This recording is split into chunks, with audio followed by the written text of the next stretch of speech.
حشر سے جس میں انسان جمع ہوں گے قبر سے اٹھنے کے بعد، اور جنت اور جہنم سے پہلے کیا ہوں گا، کچھ باتیں رکھنے کی کوشش کرتا ہوں۔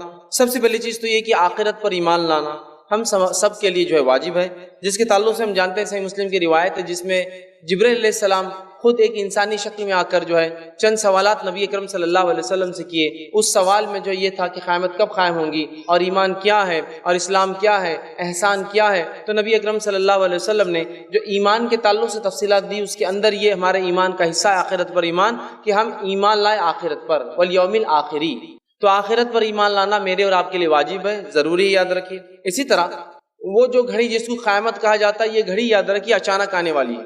قیامت کو ایسی چیز نہیں ہے، ہاں اس کی علامتیں ہمیں پتہ ہے، لیکن وہ جب قائم ہوں گی، جب آئیں گی تو وہ اچانک آ جائیں گی، اس کے تعلق سے کوئی انٹیمیشن اور کوئی وارننگ نہیں دی جائیں گی، سوائے اس کے کہ چند علامتیں ہیں جس کی تفصیلات الحمدللہ پچھلے سالوں میں ہم نے بہت تفصیل میں لی۔ وہ کیا علامتیں ہوں گی جو بڑی اور چھوٹی جو قیامت سے پہلے ہوں گی، آپ اس کو دیکھ سکتے ہیں۔ تو قیامت اچانک قائم ہوں گی اور کسی کو ذرہ برابر بھی مہلت نہیں دی جائیں گی۔ اللہ رب العزت نے سورہ یاسین سورہ نمبر 36 آیت نمبر 48 سے لے کر 50 میں کہا اور فرمایا کہ قیامت اس طرح اچانک آئیں گی کہ نہ تو کسی کو وصیت کرنے کا وقت ملے گا اور نہ ہی گھر واپس جانے کی مہلت دی جائیں گی۔ تو قیامت ایک اچانک آنے والی چیز ہے۔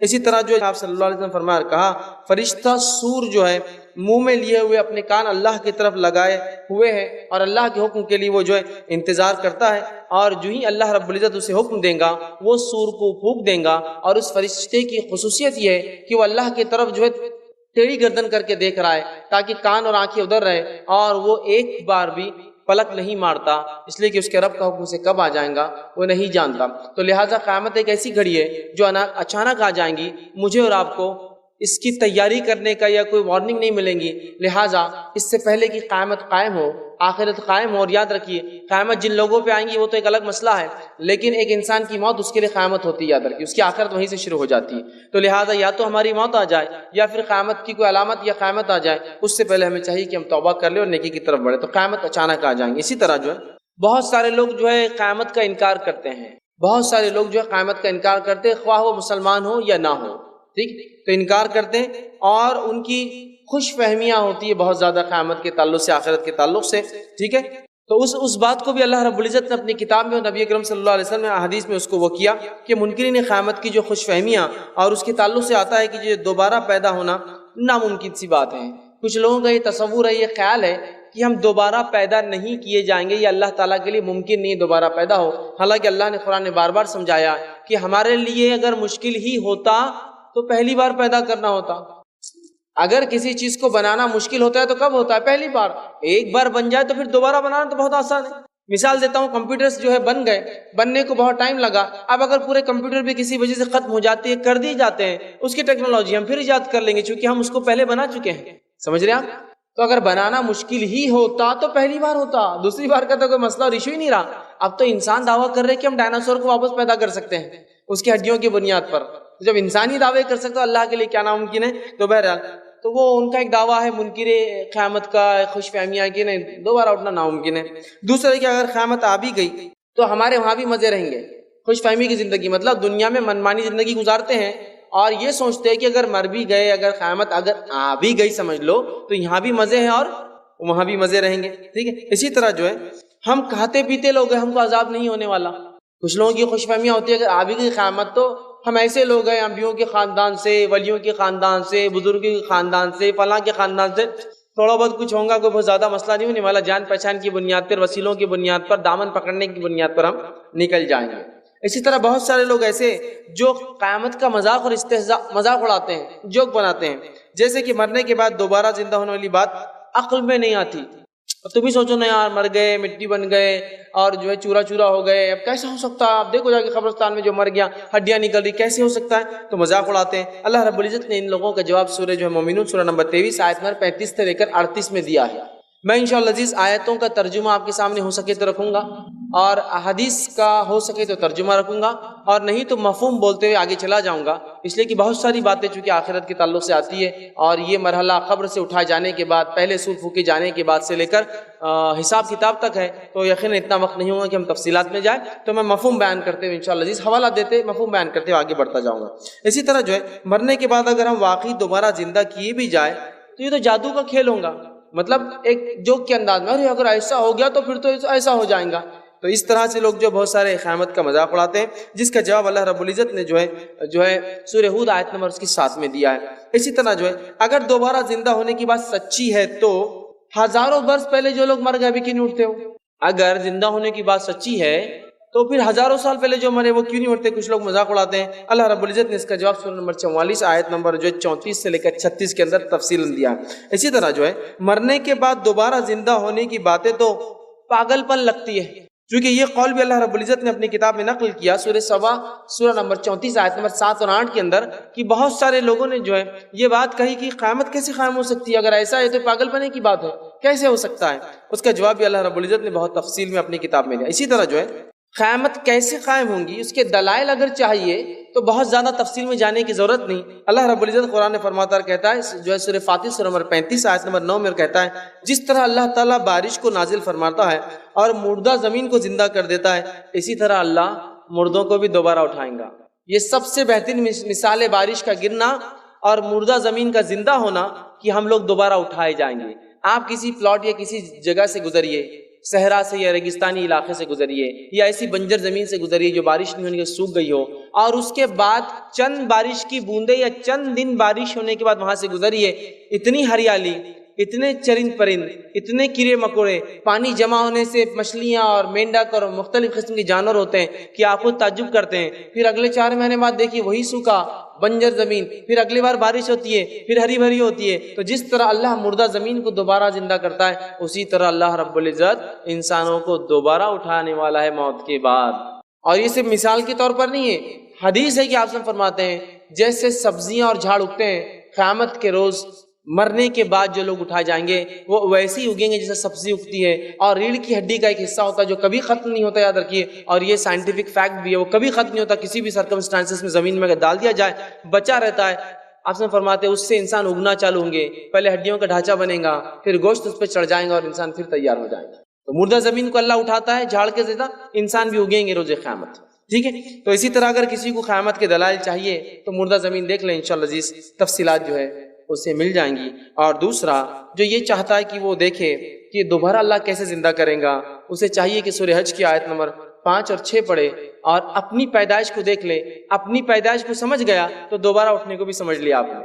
قرآن میں اتنے تفصیل میں انسانی پیدائش کو اللہ نے ڈسکس کیا، حالانکہ قرآن کوئی سائنس کی کتاب نہیں ہے، وہ کوئی ایمبریولوجی کی یا انسان کیسے اپنے ماں کے پیٹ میں بنتا ہے جس کو ہم جنینیات کہتے ہیں، ایمبریولوجی کہتے ہیں، علم جنینیات، تو یہ اس کی کتاب نہیں ہے. لیکن اتنے تفصیل میں اس لیے ڈسکس کیا کہ جس نے بھی اپنی پیدائش کو غور سے دیکھا وہ دوبارہ اٹھنے پہ خود بخود ایمان لا لیتا.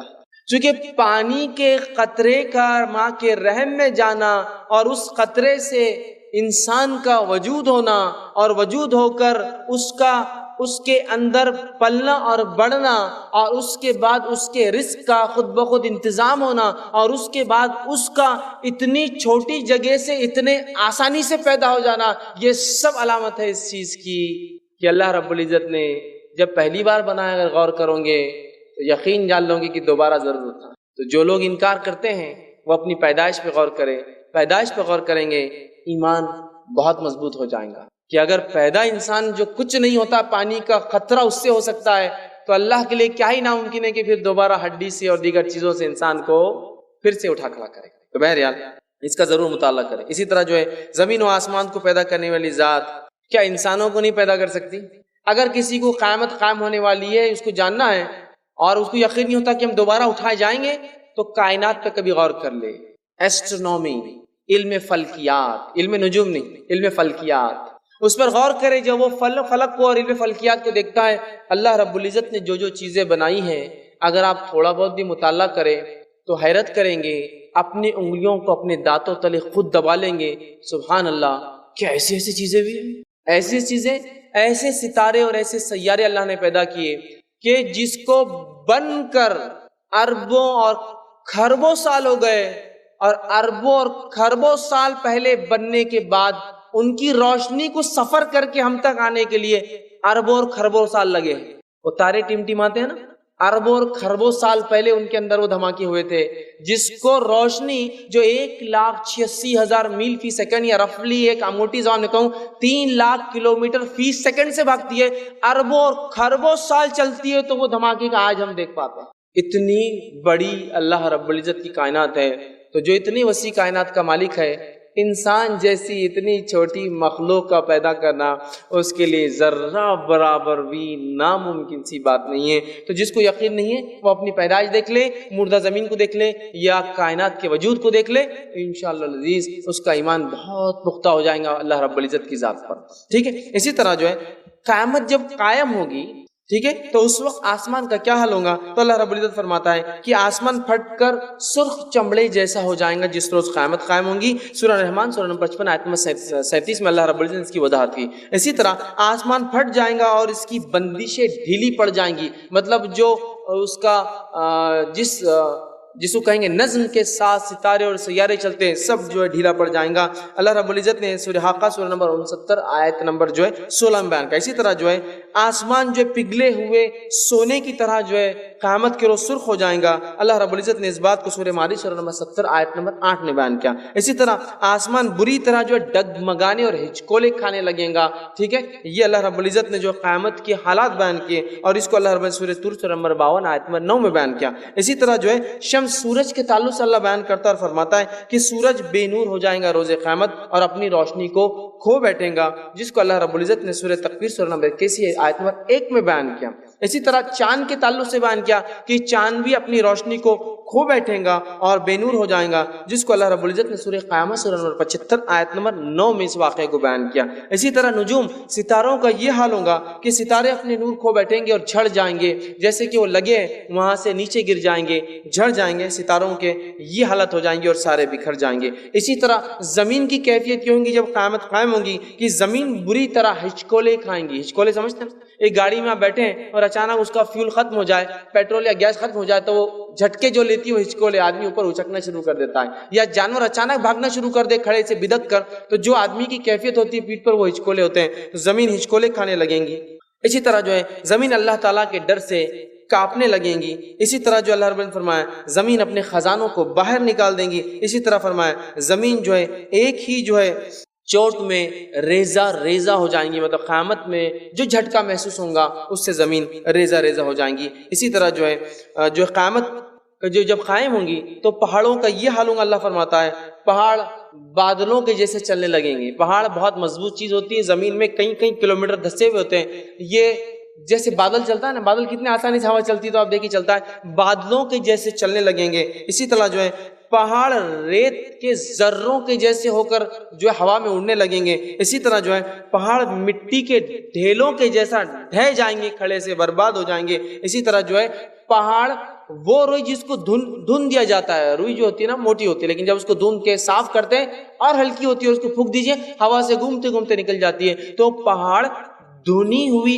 اون جیسی نرم اور نازک ہوا سے اڑتی ہے اس طرح سے اڑنے لگیں گے، جو کہ اتنی مضبوط چیز ہے۔ اور سمندر کے تعلق سے فرمایا سمندر جو ہے اس کا پانی آگ پکڑ لے گا، مطلب اتنی تپش ہوں گی روز قیامت کہ سمندر بھڑک جائیں گے اور جلنے لگیں گے۔ یہ مختصر تعارف تھا قیامت کا۔ اس کے پہلے کی علامتیں ہم اس سے پہلے دیکھ چکے ہیں۔ یہ قیامت قائم ہوتی ہے، اب کیا ہوتا ہے جو قیامت قائم ہوں گی، وہ کیا وجہ سے قیامت قائم ہوں گی، اس بات کی طرف آتے ہیں۔ اور وہ پہلی چیز ہے سور کا پھونکا جانا، سور پھونکا جانا، اور جو ہے قیامت کی ابتدا نفخ السور، سور کے پھونکے جانے سے چالو ہوں گی، جس کو سورہ قاف سورہ نمبر 50 آیت نمبر 20 میں اللہ نے بیان کیا کہ قیامت جو قائم ہوگی وَنُفِخَ فِي الصُّورِ، اور اللہ تعالیٰ جو ہے سور کو پھونکنے کا حکم دیں گا۔ نفخ اس کو پھونک دیا جائے گا، گویا وہ خالی چیز ہے کوئی جس میں ہوا ماری جاتی ہے، تو سور پھونکا جائے گا، یہ پہلی چیز ہوگی۔ جو ہے سور کی شکل کیا ہے تو اس کے تعلق سے جامع ترمذی کی روایت ہے، ایک شخص نے کہا اللہ کے رسول سور کیسا ہوگا، تو کہا سور جانور کے سینگ کی جیسی کوئی چیز ہے۔ جانور کا سینگ کیسا ہوتا ہے؟ گول ہوتا ہے، شروع میں چھوٹا، مطلب اگر اس کو دیکھا جائے تو نیچے بڑا ہوتا ہے، اوپر کی طرف چھوٹا ہوتا ہے، اور سور نفخ ہے، ایک سوراخ جیسی چیز ہے جس کے اندر پھونکا جائے گا، بلو کیا جائے گا ادھر، ٹھیک ہے۔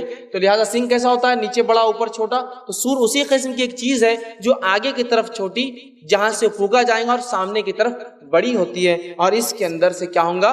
سور پھونکنے سے آواز نکلیں گی، یاد رکھیے یہ ایک بجنے والی چیز ہے۔ تو اس سے پتہ چلا روز قیامت جو قائم ہوں گی اور جس جھٹکے سے قیامت کو جس دھماکے سے قائم کیا جائے گا وہ ساؤنڈ ویوز ہوں گے، وہ جو ہے آواز کی طاقت ہوں گی، وہ آواز کی، اور ہم سب جانتے ہیں آواز کی طاقت کیا ہوتی ہے۔ کوئی زوردار دھماکہ ہو تو دور دور تک کانچیں پھٹ جاتی ہے اور انسان دھماکے سے اڑ کے گر جاتے ہیں، اس کی صرف آواز۔ تو سور کوئی پھونکی جانے والی چیز ہے، یہ سینگ کے جیسی ہے جانور کے، اور اس میں ہوا جو ہے پھونکی جائیں گی اور فرشتہ ہوگا۔ اسی طرح سور پھونکنے کے وقت صاحب سور پھونکے جانے کے تعلق سے صاحب سور، جن کے پاس سور ہے، وہ جو ہے اسرافیل علیہ السلام ہے، تو ان کی کیفیت جو ہوں گی روز قیامت وہ یہ ہوں گی، یہ جو ہے اس روایت کی حدیث میں الفاظ یوں ہیں کہ جس روز سور پھونکا جائے گا تو ان کے ایک جانب جو ہے جبرائیل علیہ السلام ہوں گے اور دوسرے جانب جو ہے میکائیل علیہ السلام ہوں گے اور اسرافیل علیہ السلام وہ فرشتے ہوں گے جو سور کو پھونکیں گے۔ اسی طرح جو ہے سور کی آواز اس قدر شدید ہوں گی، جیسے جیسے لوگ سنتے جائیں گے ویسے ویسے ہلاک ہوتے جائیں گے۔ صحیح مسلم کی روایت ہے یہ کہ جیسے سور پھونکا جائے گا آواز دھیرے سے شروع ہو کے بڑھتی جائیں گی بڑھتی جائیں گی بڑھتی جائیں گی، اور جیسے جیسے آواز بڑھتی جائیں گی لوگ ہلاک اور برباد ہونا شروع ہو جائیں گے۔ اسی طرح جو ہے سور کی جب آواز سور پھونکا جائے گا اس کی آواز ہوں گی، نبی اکرم صلی اللہ علیہ وسلم فرما کہا جب سور پھونکا جائے گا تو اگر موقع ملے، صحابہ نے کہا ہم کیا دعا پڑھیں، تو آپ نے فرمایا یہ دعا پڑھنا حسبنا اللہ و نعم الوکیل، یہ دعا پڑھنا، یہ دعا انشاءاللہ تمہارے لیے کافی ہو جائیں گے، مطلب حسن خاتمے کے لیے، چونکہ انسان اس میں ہلاک اور برباد ہوتے رہیں گے۔ اسی طرح جو ہے اسرافیل علیہ السلام اپنی پیدائش کے وقت سے لے کر اب تک، جب سے پیدا ہوئے تب سے لے کر اب تک کھڑے ہیں، سور کے سامنے ان کا منہ ہے اور گردن ٹیڑھی ہے، آنکھیں اللہ کی طرف ہے اور کان بھی اس طرف ہیں۔ اللہ کا حکم کب آتا ہے اور حکم آتے ہی وہ اس میں پھونک دیں گے اور پھر دنیا جو ہے ہلاک ہو جائیں گی، اور وہ ذرہ برابر بھی جو ہے رکتے نہیں یا پلک بھی نہیں مارتے ہیں، کہیں پتہ نہیں کب اللہ تعالیٰ کا حکم آ جائے۔ اسی طرح جو ہے سور کس دن پھونکا جائے گا، تو اس کے تعلق سے بات معلوم ہوتی ہے، یہ ابن ماجہ کی روایت ہے، سور جمعہ کے دن پھونکا جائے گا۔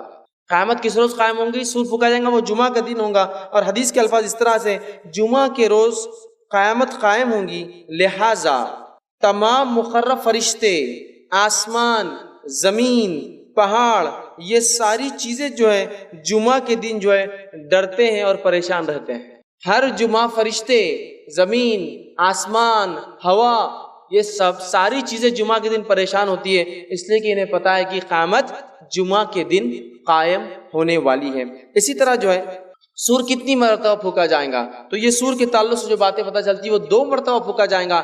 پہلی مرتبہ پھونکنے سے ہلاک، اور دوسری مرتبہ پھونکنے کے بعد ساری چیزیں واپس زندہ ہونا چالو ہو جائیں گی، حتیٰ کہ انسان اور جانور بھی زندہ پھر سے کر دیے جائیں گے۔ یاد رکھیے سور 2 بار پھونکا جائے گا، یہ بات ہمیں جو ہے سورہ زمر سے جو ہے پتہ چلتی ہے۔ اسی طرح جو ہے 2 بار سور پھونکنے کے بیچ میں کتنی مدت ہوں گی، تو اس تعلق سے مسلم کی روایت ہے، ابو ہریرہ رضی اللہ عنہ فرماتے ہیں کہ پہلے سور کے بعد دوسرا سور پھونکنے کے بیچ میں 40 کا فاصلہ ہوگا۔ تو صحابہ نے کہا کیا 40 سال؟ تو ابو ہریرہ رضی اللہ عنہ نے فرمایا میں نہیں جانتا۔ تو کہا 40 گھنٹے؟ تو کہا میں نہیں جانتا۔ تو کہا 40 صدیاں؟ تو کہا میں نہیں جانتا کتنا، بس میں نے اتنا ہی سنا تھا آپ صلی اللہ علیہ وسلم 40، میں نہیں سن پایا آگے کا آپ صلی اللہ علیہ وسلم نے کیا بیان کیا۔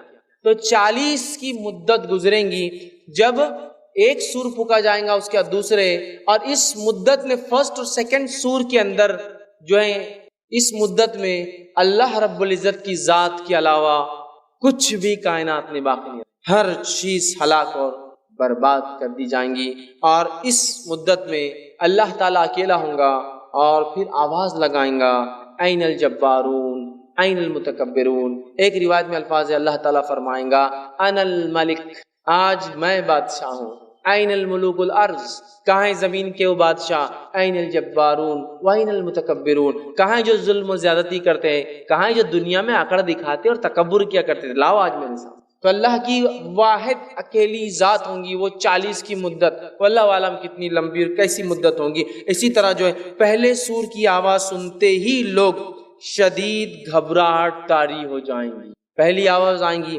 شدید گھبراہٹ طاری ہو جائیں گی، اور جیسے جیسے سور کی آواز بڑھتی جائیں گی ویسے ویسے ان کی گھبراہٹ اور موت کی سختی اور لوگوں کا ہلاک ہونا شروع ہو جائیں گا۔ اسی طرح جو ہے پہلے سور کے بعد اللہ رب العزت جو ہے ہر ذی روح مخلوق کو ختم کر دیں گا، اور اس کے تعلق سے جو ہے قرآن کی کئی آیتیں کہ تمام چیزیں ہلاک ہو جائیں گی سوائے تیرے رب کے چہرے کے اور تیرے رب کی ذات کے، سب ہلاک ہو جانے والا، یاد رکھیے کچھ نہیں بچے گا۔ اسی طرح جو ہے نفخ اول پہلے سور پھونکے جانے کے بعد اللہ تعالیٰ ارشاد فرمائیں گا آج کا روز بادشاہی میری ہے، سب ختم ہو جائیں گا، اللہ کی ذات ہوں گی آج بادشاہی میری ہے، اور پھر خود ہی ارشاد فرمائیں گا کہ آج بادشاہت کس کی ہے، اور پھر فرمائیں گا کہ اللہ کی جو واحد ہے اور قہار ہے، سب کچھ کر سکتا ہے، گرفت کر سکتا ہے، پکڑ سکتا ہے، سزا دے سکتا ہے، ٹھیک ہے۔ اسی طرح جو ہے نفخ اول کے کچھ عرصے بعد آسمان سے بارش نازل ہوگی۔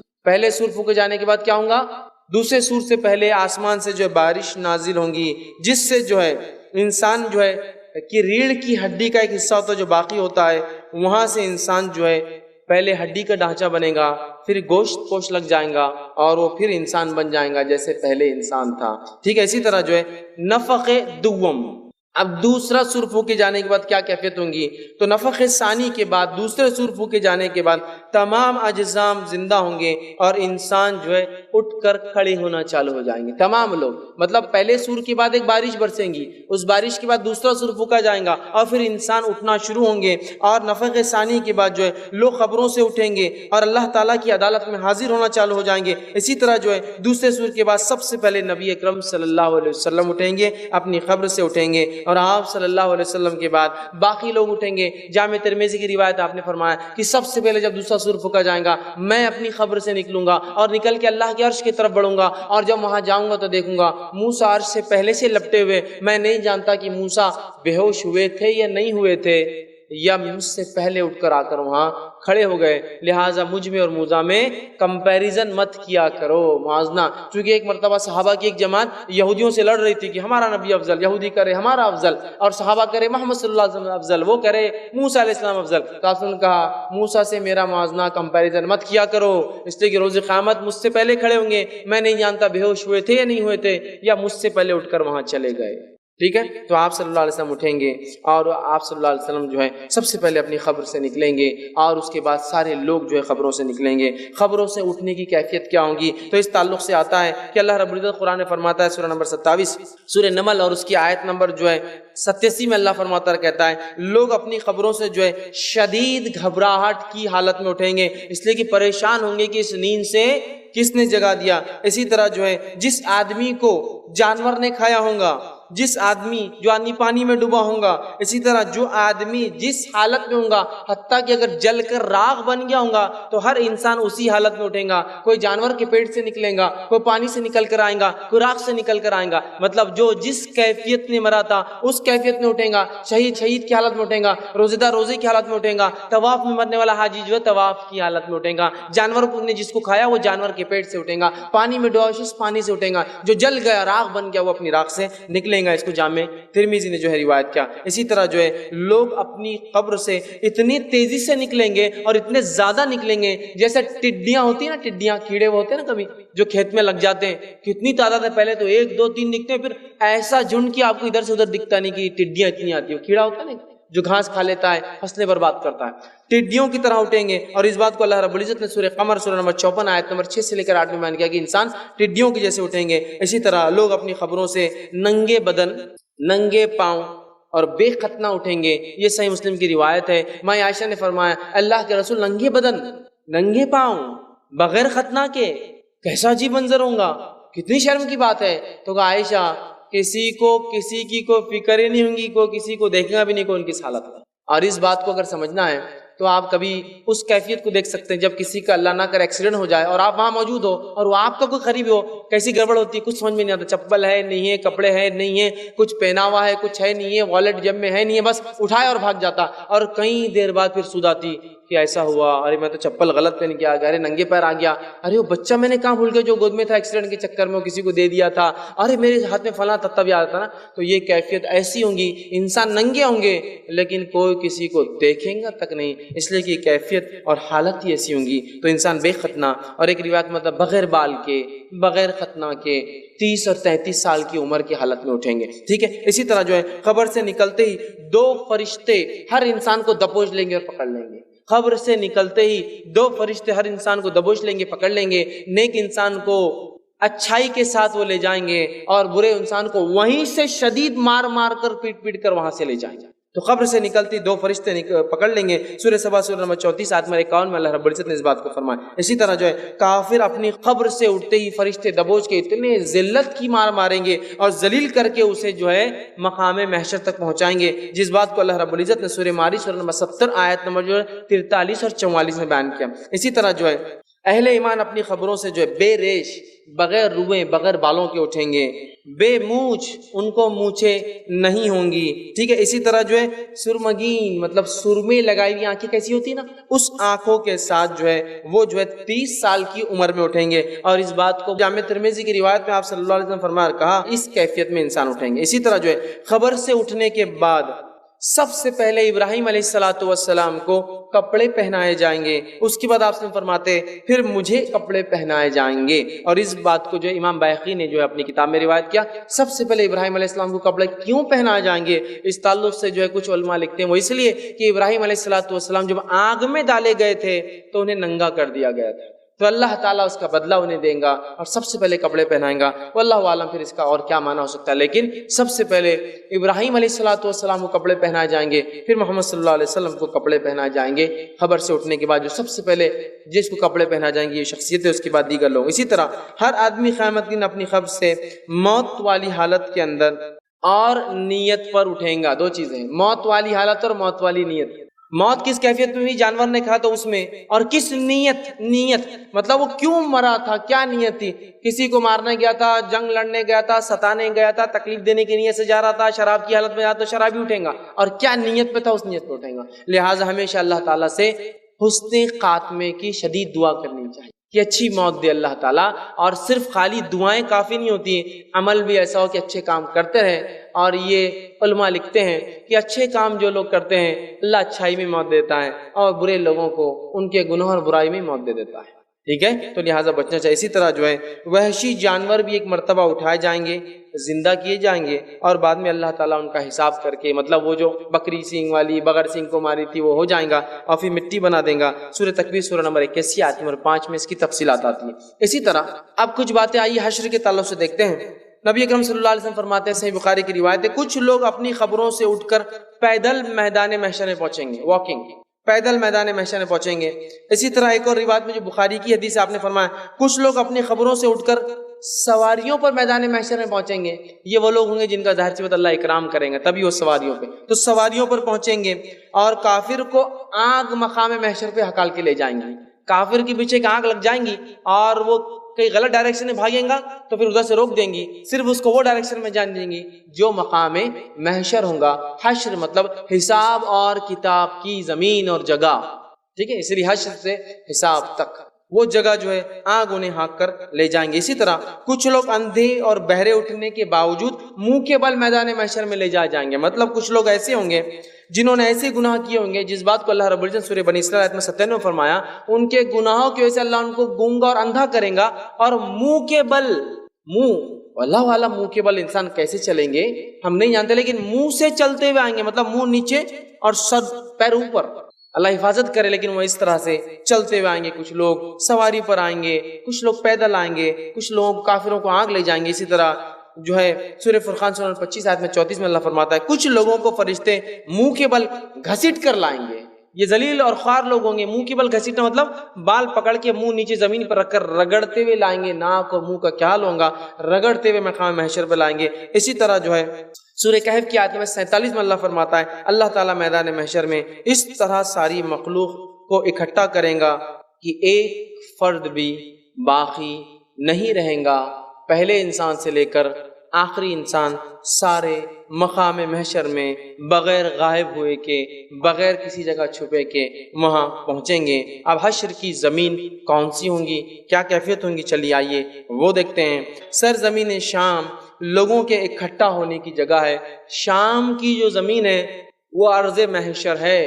حشر جس روز قائم ہوگا، لوگ جمع ہو کے حساب کتاب جس زمین پر ہونے والا ہے، وہ زمین کون سی زمین ہے؟ ارض شام، جو کہ نبی اکرم صلی اللہ علیہ وسلم کے زمانے میں ایک ملک تھا، آج 5-6 ملک اس کے اندر ہے۔ ارض شام یاد رکھے، جس میں جو ہے سیریا، لیبنن، جارڈن، فلسطین، ٹھیک ہے، یہ پورے ملک جاتے ہیں۔ اس زمانے میں ایک ملک تھا، اس کو کہتے تھے شام۔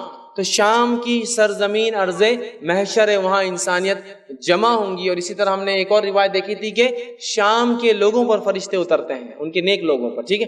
تو ارض جو ہے شام، یہ مقام محشر ہے، یہ ارض محشر ہے، یہاں لوگ جمع ہوں گے۔ اسی طرح میدان محشر کی زمین اور آسمان ہمارے موجودہ زمین آسمان کے الگ ہوں گے، اللہ ان کو پھر سے بنائے گا۔ اس بات کو اللہ نے سورہ ابراہیم جو ہے سورہ نمبر 14 اور اس کے آیت 48 میں اس بات کو بیان کیا کہ وہ جو زمین ہوں گی شام کی ہوں گی، لیکن اللہ اس کو پھر سے پیدا کرے گا، پھر بنائیں گا، اس کا آسمان بھی پھر سے پیدا ہوگا، اس کی زمین بھی پھر سے پیدا کی جائیں گی، وہ مقام ہوگا۔ اور میدان محشر کی زمین چمکدار، خاکی رنگ کی، مٹی کے رنگ کی اور صاف ستھری اور ہموار ٹکیا، گول ہوتی نا ٹکیا بناتے ہموار، جو ایک دم پلین ہو، اس طرح کی ہوں گی، کوئی اونچ نیچ، اوبڑ کھاوڑ، نیچے اوپر، پلین زمین جس میں سب لوگ دیکھے جا سکتے سامنے کھڑے، ٹکیا کی جیسی۔ آج جو زمین پہ ہم رہتے ہو بال کی جیسا ہے، گول ہے، وہ ٹکیا کی چپٹی ہوں گی، لوگ دیکھ سکیں گے یہاں سے وہاں تک انسانی جو انسانیت کھڑی ہے پوری، اول سے لے کر آخر تک۔ اور یہ زمین خاکی رنگ کی، مٹی کے رنگ کی، صاف ستھری ہموار ٹکیا کی جیسی ہوں گی۔ اسی طرح جو ہے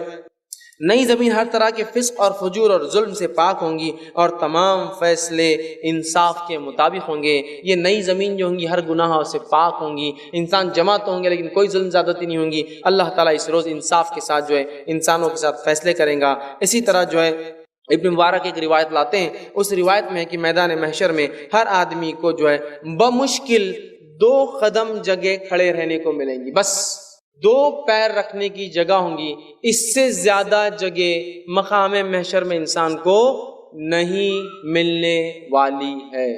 صرف 2 قدم رکھنے کی جگہ، بس 2 اسٹیپس، بس اس سے ہٹ کر نہ چلنے، نہ پھرنے، نہ بھاگنے کی جگہ ہوں گی، چونکہ مقام محشر بہت سختی والی جگہ ہے، بہت خطرناک جگہ ہے۔ مقام محشر کی ہولناکی کیا ہوں گی؟ ایک تو بھاگنے کی جگہ نہیں، 2 قدم بس رکھے ہوئے، اس کی ہولناکی کیا ہوں گی؟ تو نبی اکرم صلی اللہ علیہ وسلم فرماتے، طبرانی کی روایت آپ نے فرمایا، حشر کی ہولناکی موت اور قبر کی سختیوں سے کئی گنا زیادہ ہے۔ مقام محشر میں جو کیفیت انسان کے ساتھ ہونے والی ہے وہ اتنی سخت کیفیت ہے کہ قبر کی تکلیف، موت کی تکلیف کچھ بھی نہیں ہے، نتھنگ، کچھ بھی نہیں ہے، اتنا زیادہ خطرناک جگہ ہے۔ اندازہ لگائیے، بھاگنے کو جگہ نہیں، صرف 2 قدم جمے ہوئے ہے۔ تکلیف اور شدت ایسی جیسا موت اور قبر میں بھی جو نہیں ہوئی وہ تکلیف ہونے والی، یہ وہ جگہ ہے۔ اسی طرح جو ہے آپ صلی اللہ علیہ وسلم فرماتے ہیں، حشر کی گرمی، 2 قدم رکھنے کی جگہ، تکلیف ایسی انسان کو کہ موت اور قبر میں نہیں آئی۔ حشر کا میدان اتنا گرم ہوگا کہ پسینہ اس طویل مدت تک بہتا رہے گا کہ لوگ تنگ آ کر اللہ سے دعا کریں گے کہ حشر قائم کر، بھلے ہی ہمیں چاہے تو جہنم میں ڈال دے اٹھا کر، میزان قائم ہو جائے، ترازو لگ جائے، حساب کتاب ہو جائے، بھلے ہی اللہ ہمیں جہنم میں ڈال دے، لیکن یہ تکلیف ہماری برداشت کے باہر ہے۔ حشر کا میدان بہت تکلیف دہ جگہ ہے، قدم رکھنے کے لیے صرف 2 قدم رکھنے کی جگہ، پسینے کا وہ حال کہ پسینہ بہتا رہے گا، اس پسینے کی تکلیف، شدت اور بدبو سے پریشان آ کر لوگ کہیں گے، اے اللہ حشر قائم کر دے، میزان قائم کر دے، حساب کتاب کر دے، جنت جہنم میں ڈال دے، بھلے ہی جہنم میں ڈال دے لیکن کچھ نہ کچھ آگے فیصلہ کر دے۔ اس کیفیت میں ہم نہیں کھڑے رہ سکتے اب، ٹھیک ہے۔ اور پسینہ اتنا آئے گا، روایت میں آتا ہے کہ اس پسینے میں اگر کوشش کشتی اگر ڈال دے تو کشتیاں ان انسان کے پسینے میں آرام سے چل سکتی، اتنا پسینہ نکلے گا۔ اسی طرح جو ہے حشر میں آتا ہے روایت کے اندر، سب مرد اور عورتیں ننگے بدن ہوں گے، ننگے پاؤں ہوں گے، بغیر ختنہ کیے ہوئے ہوں گے، اور خوف اور دہشت کی وجہ سے جو ہے ان کو کوئی ہوش نہیں ہوگا۔ ایسا خوف، ایسی دہشت ہے وہ حشر کی کہ انہیں کوئی ہوش نہیں ہوگا۔ اسی طرح جو ہے قرآن فرماتا ہے سورہ شورى سورہ نمبر 26 آیت نمبر 91 میں کہ کافر جو حشر کے میدان میں جو خوف اور غم ہوگا اس کا اتنا اضافہ ہو جائے گا کہ حشر کے میدان میں جو ہے جب جہنم لائی جائیں گی تو ان کے چہرے کالے پڑ جائیں گے، اور کافر کو تکلیف دینے کے لیے اللہ جہنم کو مقام محشر میں لائیں گا، اور مقام محشر میں 70,000 فرشتے، مطلب 70,000 جب جہنم لائی جائیں گی تو 70,000 حصے ہوں گے عذابات کے، اور ہر ایک حصے کو 70,000 فرشتے کھینچ کر لائیں گے جہنم میں۔ ایک بہت بڑی حقیقت ہے، یاد رکھیں، ایک بہت بڑی فزیکل چیز ہے۔ بہت سے لوگ بولتے ہیں نہیں ڈرانے کے لیے رہتی، 70,000 فرشتوں کا پل کر کے کھینچ کر لانا کوئی مذاق کی بات نہیں ہے، اور ایک ایک حصے کو 70,000 فرشتے کھینچیں، 70,000 ضرب 70,000 490 کروڑ فرشتے صرف جہنم کو کھینچ کر لائیں گے، ٹھیک۔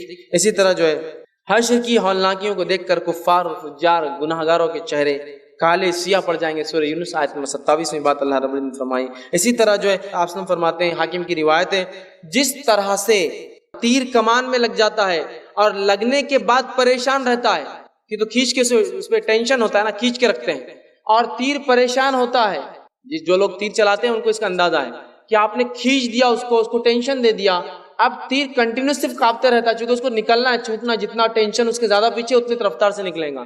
تو آپ سب فرماتے ہیں جس طرح سے تیر جو ہے کمان میں مشکل میں ہوتا ہے، نکلنا ہے نہیں، کبھی بھی چھوٹ سکتا ہے اور تکلیف میں ہوتا ہے، اسی طرح انسان 50,000 سال تک مقام محشر میں اس تکلیف میں کھڑے ہونے، 50,000 ایئرس تک حساب نہیں ہوگا، اتنے سال سب کو کھڑے رہنا ہے۔ اندازہ لگائیے دنیا کی 50-60 سال کی زندگی، جس میں 4-5 مہینے کی گرمی، جس میں کبھی کبھار ٹیمپریچر کا 40-45 تک چلا جانا، انسان کو کھانا پینا، اٹھنا بیٹھنا، صحت و تندرستی اور مشکل کر دیتا اور بیماریوں میں ڈال دیتا ہے۔ 50,000 سال تک ایسی گرمی میں جس سے پسینے میں کشتیاں چلائی جا سکتی ہے، 50,000 ایئر تک وہ کیفیت کی 2 پیر رکھنے کی جگہ، اور وہ کیفیت وہ جیسے تیر کی کیفیت کمان میں ہوتی کب نکلیں گا، اس تکلیف کے اندر لوگ کھڑے ہوں گے۔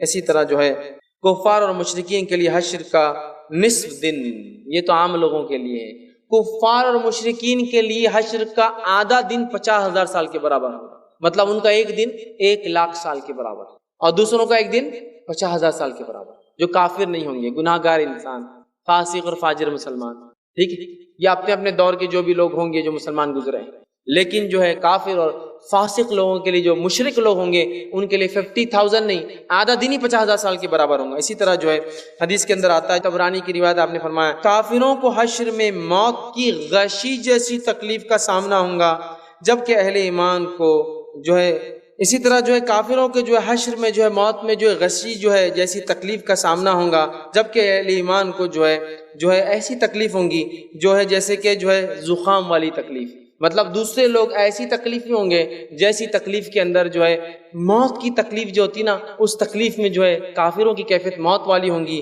اور مومنوں کو تکلیف زخام جیسی ہوں گی۔ لیکن میں سمجھتا ہوں یہ بات آپ بھی جانتے ہیں، 50,000 تک اگر کوئی زخام میں بھی رہے تو کیا حال ہوگا، اور زخام انسان کو کتنا لاغیر کرتا ہے آپ جانتے ہیں۔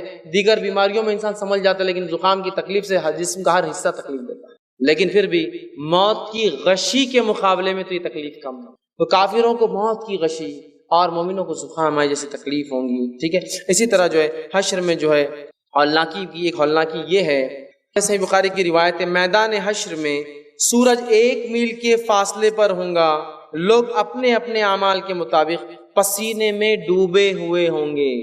سورج 1 میل کے فاصلے پر ہے، کیفیت تیر کی کمان میں جو تیر کی کیفیت ہے، جگہ صرف 2 قدم رکھنے کی ہے، اور سورج صرف 1 میل 1.5 کلومیٹر کے فاصلے پر ہوگا۔ اسی وجہ سے اتنی شدید پسینہ انسان کے جسم سے جائیں گا۔ اسی طرح جو ہے آپ وسلم فرماتے اور کہتے ہیں، یہ جو ہے روایت جو ہے حاکم کی ہے، بعض لوگوں کا پسینہ ایڑیوں تک ہوگا، بعض لوگوں کا پسینہ پنڈلیوں تک ہوگا، بعض لوگوں کا پسینہ گھٹنے تک ہوگا، بعض لوگوں کا پسینہ جو ڈوبے ہوئے کمر تک ہوگا، بعض لوگوں کا پسینہ کاندھوں تک ہوگا، بعض لوگ اپنے پسینے کے اندر سوئم کر رہے ہوں گے، تیر رہے ہوں گے، اور بعض لوگوں کے پسینے کے تعلق سے آپ وسلم فرماتے ہیں اتنا پسینہ نکلیں گا کہ زمین میں 140 میٹر تک چلا جائیں گا۔ یہ اوپر کی کیفیت اور یہ نیچے کی کیفیت، مطلب ارض محشر چوسیں گی تو 70 باغ کے لفظ حدیث میں، اور 70 باغ کو اگر آج کے اس میں تبدیل کیا جائے تو 140 میٹر ہوتا ہے۔ پسینہ اوپر بھی اتنا، زمین کے اندر بھی انسان پسینہ اس کا جذب ہو جائے گا اتنا زیادہ۔ اسی طرح جو ہے محشر میں جو ہے گروہ بندی کر دی جائیں گی، ہر انسان اپنے جیسے اعمال والے کے ساتھ ٹیم میں ہوں گا، گروہ بندی ہوں گی۔ اور اللہ رب العزت نے سورہ یاسین سورہ نمبر 36 آیت نمبر 59 نے فرمایا وَامْتَازُوا الْيَوْمَ أَيُّهَا الْمُجْرِمُونَ، اب امتیاز کر دو، الگ کر دو مجرموں کو، اور ہر جرم والا اپنے جرم کے ایک جیسے ساتھیوں کے ساتھ ایک ایک جگہ مختلف مقامات پر بہرحال جمع کر دیے جائیں گے۔ اسی طرح ہم دیکھتے ہیں جو ہے حشر میں جو ہے گروہ بندی کے بعد جو چیز ہوں گی، گروہ بندی کے بعد جو چیز ہوں گی بہرحال وہ یہ ہے کہ جو حشر میں ہر آدمی اپنے جو ہے نبی کے ساتھ ہوں گا، سب سے زیادہ لوگ محمد صلی اللہ علیہ وسلم کے ساتھ ہوں گے، ٹھیک ہے۔ اور اس بات کو جو ہے بخاری میں جو ہے امام بخاری نے روایت کیا۔ اسی طرح جو ہے حشر اور اہل ایمان کا کیا حال ہوگا، اب ایمان والوں کا کیا حال ہوگا، تو آپ سے فرماتے اور کہتے ہیں، یہ ابن حبان کی روایت ہے، تمام انبیاء کرام حشر میں نور کے ممبروں پر جلوہ افروز ہوں گے، اور محمد صلی اللہ علیہ وسلم کا ممبر سب سے اونچا اور سب سے خوبصورت ہوگا، چونکہ انبیاء علیہ السلام کو اسپیشل پریویلیجز ملیں گے۔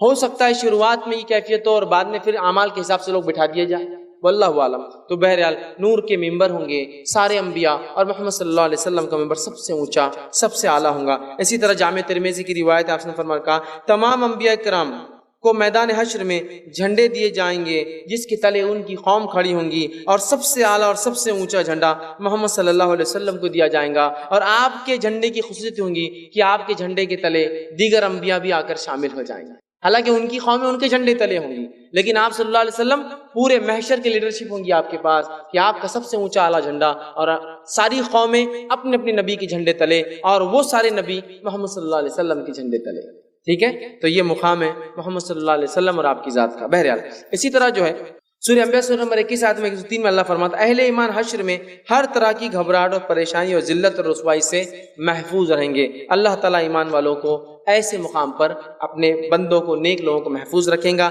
اسی طرح جو ہے قرآن میں آتا ہے سورہ نمبر 26 سورہ شعراء آیت نمبر 90 میں اہل ایمان کی جو ہے خوشیوں میں مزید اضافہ کرنے کے لیے میدان محشر میں انہیں جنت دکھائی جائیں گی، جیسا کافروں کو جہنم دکھائی جائیں گی، ان لوگوں کو جو ہے جنت دکھائی جائیں گی۔ اسی طرح جو ہے حشر میں اہل ایمان کے چہرے روشن و تر و تازہ ہوں گے، اور جو ہے حشاش اور بشاش ہوں گے، کافروں کے چہرے کالے پڑ جائیں گے، مومنوں کے چہرے حشاش اور بشاش رہیں گے۔ اسی طرح ابن حبان کی روایت آپ نے فرمایا کہا حشر میں 50,000 سال کا طویل عرصہ نیک لوگوں کے لیے یہ ہوں گا کہ اللہ ان کو گھبراہٹ سے محفوظ کر لیں گا اور انہیں زیادہ محسوس نہیں ہونے دیں گا، لیکن رکیں گے تو 50,000 سال، لیکن اللہ کا فضل یہ ہوگا اللہ ان کے لیے آرام وہاں میسر کر دیں گا۔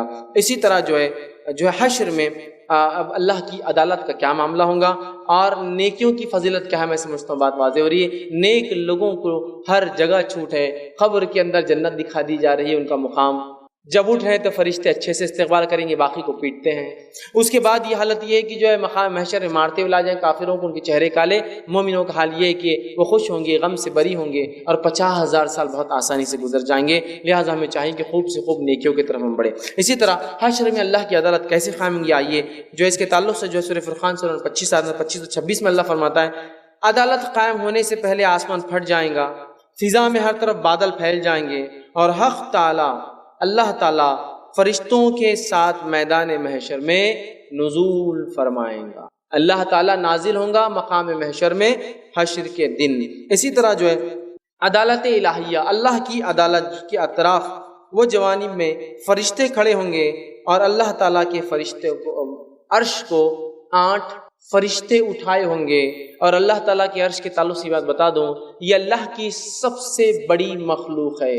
اللہ نے جتنی چیزیں پیدا کی اس میں سب سے بڑی چیز عرش ہے، اور عرش کی کیفیت کا ایک حدیث میں آتا ہے، آپ سے فرماتے ہیں کہ ساری کائنات کی مثال، کائنات ہمارا یونیورس جس کے تعلق سے سائنس آج کہتی ہے 200 بلین لائٹ ایئرز تک ہم دیکھ سکتے ہیں، 200 بلین لائٹ ایئرز، اگر روشنی کو 200 کروڑ سالوں تک چھوڑ دیا جائے تو جتنا سفر کریں گے اتنی کائنات ہم دیکھ سکتے ہیں، اور روشنی بھاگتی ہے 3 لاکھ کلومیٹر فی سیکنڈ، اتنی کائنات ہم دیکھ سکتے ہیں، اور سائنس کہتی ہے تو کائنات کا ایک ذرہ ہے بھی ابھی تو بہت باقی ہے، سمجھ رہے آپ؟ تو آپ سے فرماتے ہیں کہ ساری کائنات کی مثال اللہ کی کرسی کے سامنے ایسی ہے جیسا ریگستان میں انگوٹھی، ساری کائنات کی مثال اللہ کی کرسی کے سامنے، آیت الکرسی کرسی کے سامنے ایسی ہے جیسے سونے کی ایک انگوٹھی جو ریگستان میں گری ہو، ریگستان میں ایک انگوٹھی کی کیا حیثیت ہے؟ اور آگے فرمایا اللہ کے عرش کے مقابلے میں کرسی کی حیثیت ایسی ہے جیسا ریگستان میں انگوٹھی، اس لیے کہ وہ جو کرسی ہے وہ کرسی اللہ کے قدم رکھنے کی جگہ جو آیت الکرسی میں ہے، وہ کرسی، عرش اس کے اوپر والی جگہ ہے، سمجھ رہے آپ؟ تو یہ کرسی ہے اور یہ عرش ہے، عرش اللہ کی سب سے بڑی مخلوق ہے، اس سے بڑی چیز اللہ نے نہیں بنائی۔ تو وہ عرش لے کر 8 فرشتے اس عرش کو اٹھائے ہوں گے، سورہ حاقہ سورہ 69 آیت نمبر 17۔ اسی طرح جو ہے عدالت الہیہ کے گواہ کون کون ہوں گے، وہ عدالت جو قائم ہوں گی، وٹنسز کون ہوں گے، آئیے وہ دیکھتے ہیں۔ امت محمدیہ کو اسلام جو ہے پہنچانے کی گواہی خود رسول اللہ صلی اللہ علیہ وسلم دیں گے۔ پہلے گواہ جو بنیں گے اس روز وہ محمد صلی اللہ علیہ وسلم ہوں گے، اور وہ کہیں گے اللہ میں نے اسلام ان تک پہنچا دیا۔ اس کے بعد دیگر امتوں کے انبیاء کرام اپنی اپنی امتوں کے بارے میں کہیں گے اللہ ہم نے اپنے اسلام کو پہنچا۔ تو پہلے گواہ مقام محشر میں اللہ کی عدالت میں انبیاء علیہ الصلوۃ والسلام کی جماعت بنیں گے۔ اس کے بعد جو امتیں اپنے انبیاء کو جھٹلانے کی کوشش کریں گے، چونکہ جہنم لائی جائیں گی نا، تو جھٹلانے نہیں ہم کو تو پیغام نہیں پہنچا، تو اللہ تعالیٰ امت محمدیہ کے علماء اور ان کے فضلاء، ان کے دین کا علم رکھنے والوں کو لائیں گا، اور وہ گواہی دیں گے ان انبیاء پہ کہ ہاں ان نبیوں نے پیغام کو پہنچا۔ تو گویا محمد صلی اللہ علیہ وسلم اور دیگر انبیاء گواہ، اور دیگر انبیاء پر اس امت کے علماء اور فضلاء نیک لوگ گواہ بنیں گے، یہ بھی گواہ ہے۔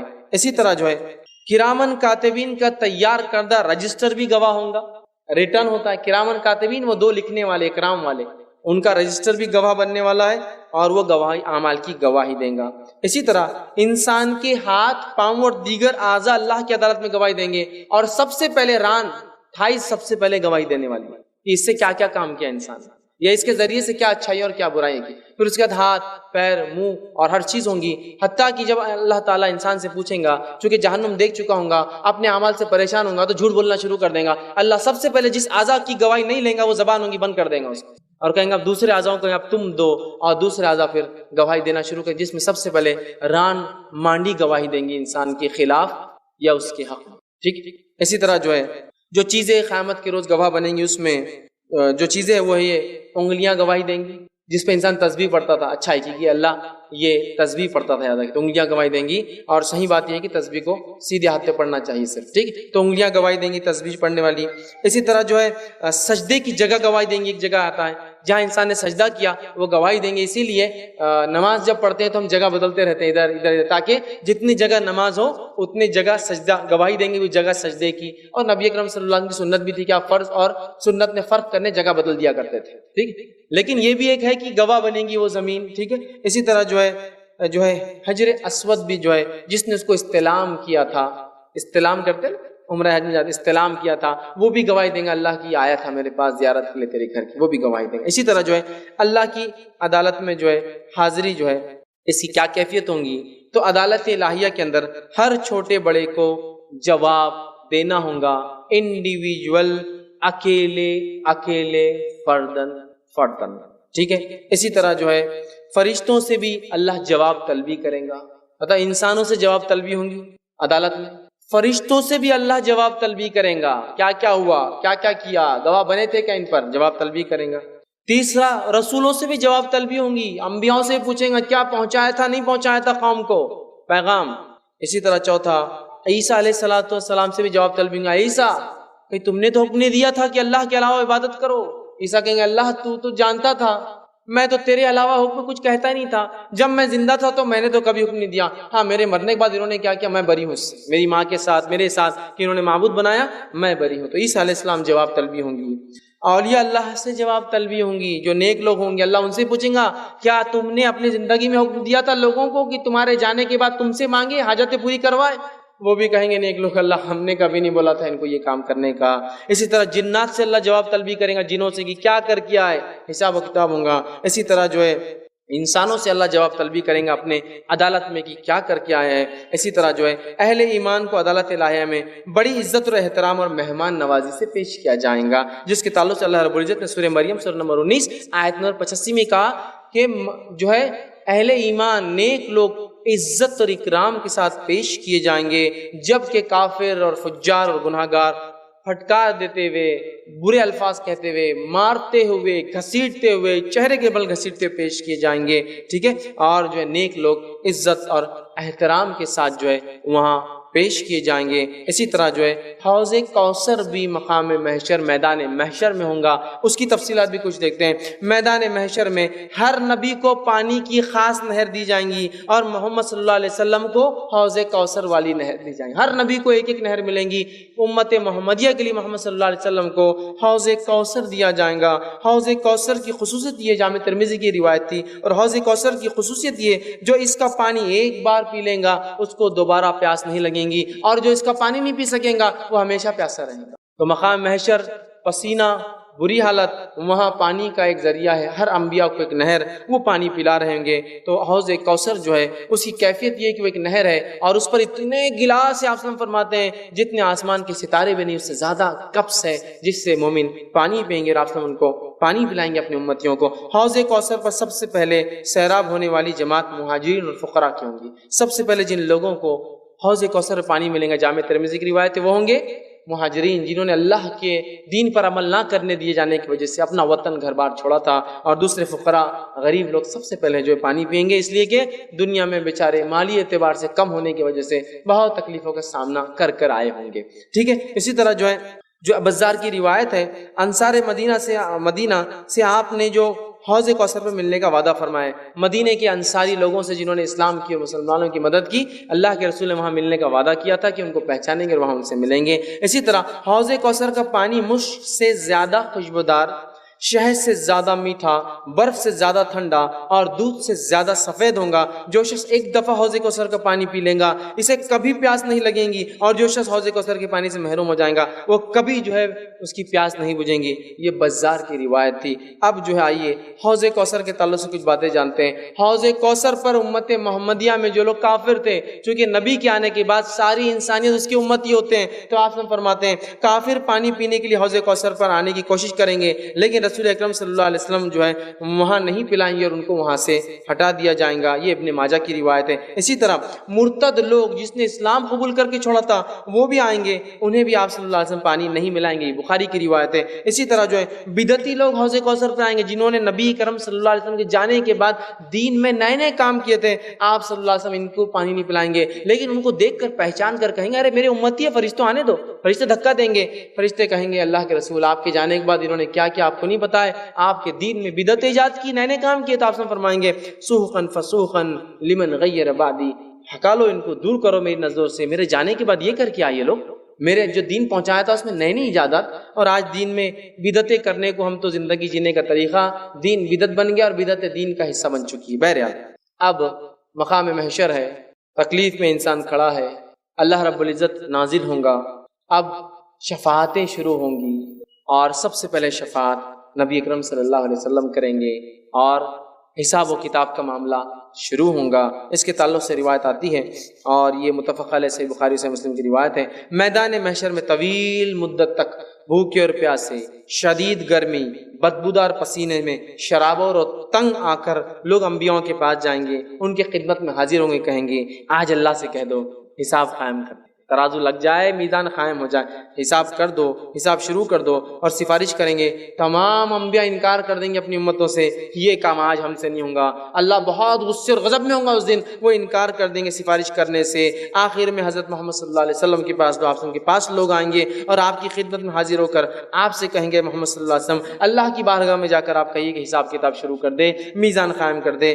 نبی اکرم صلی اللہ علیہ وسلم جائیں گے، سجدے میں گر جائیں گے، اور تب تک سجدہ کریں گے جب تک رب چاہیں گا، پھر اللہ تعالیٰ کہیں گا اے محمد صلی اللہ علیہ وسلم اٹھو، بولو، سنے جاؤں گے، سفارش کرو، قبول کیے جاؤں گے، اور آپ صلی اللہ علیہ وسلم سفارش کریں گے۔ اس کو جو ہے شفاعت کبریٰ کہتے ہیں، بڑی شفاعت، سب سے بڑی شفاعت یہی ہوں گی۔ اللہ تعالیٰ سے دعا ہے کہ اللہ تعالیٰ ہمیں اس شفاعت میں شامل رکھے، ٹھیک ہے۔ تو یہ پہلی شفاعت ہوں گی، مطلب لوگ چاہیں گے کہ میزان قائم ہو جائے، حساب ہو، اللہ حساب نہیں لیں گا، 50,000 سال تک پسینے میں ڈوبے ہوئے لوگ کھڑے ہوں گے، وہ سوچیں گے اب انبیاء ایک ذریعہ ہے جہاں سے جا کر ہم کہیں گے کہ میزان قائم ہو جائے، حساب ہو جائے۔ لوگ جائیں گے، اور یہ روایت بہت لمبی ہے اس لیے میں اس کو لے نہیں رہا ہوں، یاد رکھیے، ورنہ یہ روایت اگر میں آپ کے سامنے رکھوں تو جو لوگوں نے اپنے خود ساختہ شفیع بنا لیا نا، یہ سفارش کریں گے، وہ کریں گے، سب کا وجود تو دور، یہاں بڑے بڑے انبیاء کانپ رہے ہوں گے، اور حدیث کے الفاظ مختصر یہ کہ لوگ جائیں گے کہیں گے اے آدم تم ہمارے باپ ہو،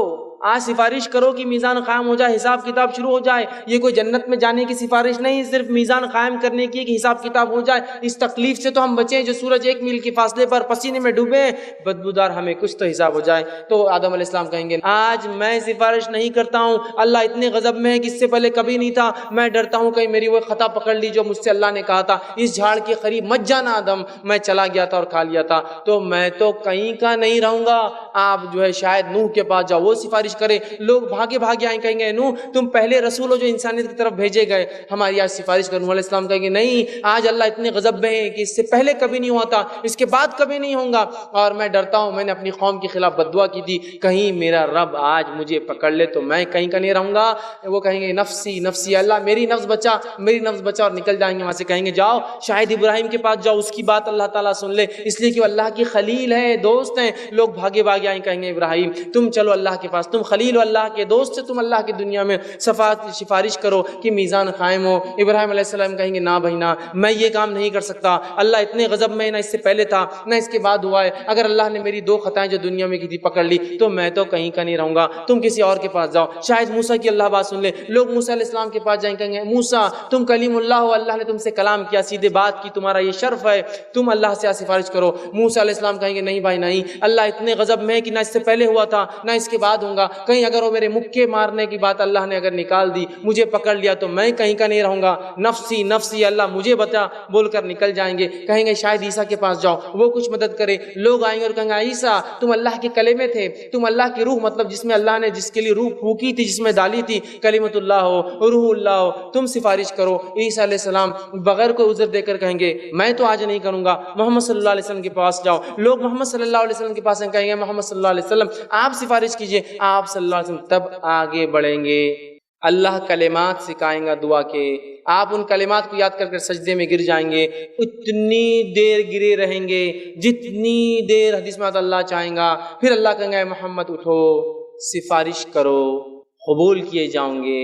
میرے بھائی بڑے بڑے انبیاؤں کی حالت نفسی اور نفسی کے ہے، اور ہم کس کس کی پیچھے پڑے ہوئے کہ وہ ہم کو لے جائیں گے جنت میں۔ بڑے بڑے انبیاء نفسی کر کے نکل جا رہے، اللہ مجھے بچانا آج، میں کس کی فکر نہیں کرتا ہوں، نکل جائیں گے، اور ہم لگے ہیں کہ یہ سفارشی بنیں گے، وہ سفارش، یہ تو خود ساختہ ہے، سیلف اپوائنٹڈ ہے تمہارے، یہ ہے جو ہے سفارش کرنے والے ہیں۔ اور اس کے بعد حدیث میں آتا ہے دیگر انبیاء، صلحاء اور جو ہے شہید اور صدیقین اور نیک لوگ اور فرشتے اور انسان اور جن پھر سفارشیں کریں گے، یہ پہلی شفاعت اور سفارشیں جو قبول کی جائیں گی، اور یہ سب کے لیے نہیں قبول کی جائیں گی، حدیث میں چند لوگوں کے لیے قبول کی جائیں گی، پھر اس کے بعد پھر میں اللہ کے سامنے آپ سے سجدے میں گروں گا اتنی دیر جتنی دیر میں رب چاہے، پھر چند لوگوں کی سفارش قبول ہوں گی، پھر میں سجدے میں گر جاؤں گا اتنی دیر جتنا رب چاہے، پھر چند کی ہوں گی، پتہ چلا پوری امت کی سفارش ایک ساتھ قبول ہونے والی بھی نہیں ہے۔ اور اللہ کے رسول کس کی سفارش کریں گے سب سے پہلے؟ وہ جو فاسق اور فاجر تھا۔ آج حالت یہ ہے کہ نبی اکرم صلی اللہ علیہ وسلم کی سفارش اور شفاعت تو سب کو چاہیے، لیکن آپ کے ایسے اعمال کرنے کو تیار نہیں، تو نبی کس کو چاہیں گے اس روز؟ فاسق اور فاجروں کو، گناہ گاروں کو، بدعتیوں کو، جنہوں نے دین میں ایجاد کیا، مشرکوں کو، اللہ کے علاوہ دوسروں، ان کو بدل کریں؟ نہیں، وہ تو ان کو کریں گے جو سب سے زیادہ آپ کے طریقے پر چل کر آئے، آج سب سے زیادہ ان کے طریقے کو چھوڑ کر سب سے زیادہ امیدیں لگا بیٹھے کہ ہم جو ہے جنت میں جانے والے، کیوں؟ تو ہمارے نبی سفارش کریں گے، ہم یقیناً توقع رکھتے ہیں، امید کرتے ہیں، اللہ سے دعا بھی کرتے ہیں کہ یقیناً ہم اس شفاعت میں شامل ہو، لیکن اس کے لیے کچھ اعمال بھی کرنے پڑتے ہیں، یاد رکھیے۔ اور جو ہے شفاعت کبریٰ کے لیے رسول اللہ صلی اللہ علیہ وسلم جنت کا دروازہ کھلوائیں گے، رسول اللہ صلی اللہ علیہ وسلم جو عرش کے نیچے پہنچ کر سجدے میں گر پڑیں گے، اللہ تعالیٰ کی دیر تک حمد و ثنا کریں گے، پھر سفارش کی اجازت دی جائیں گی، صحیح مسلم کے الفاظ ہیں۔ اس کے بعد جو ہے شفاعت کبریٰ کے نتیجے میں سب سے پہلے امت محمدیہ کے 70,000 لوگ بنا حساب کتاب کے ڈالے جائیں گے، یہ جامع ترمذی کی روایت ہے، اللہ تعالیٰ ہمیں بھی ان میں جو ہے شامل کرے۔ اور ان 70,000 کی ایک فضیلت یہ آتی روایت میں، اللہ ان 70,000 میں سے ہر ایک کو کہیں گا جاؤ اور 70,000 کو نکال کے لاؤ، تو گویا ان 50 لاکھ لوگ پہلے سب سے پہلے بغیر حساب کتاب کی جنت میں چلے جائیں گے۔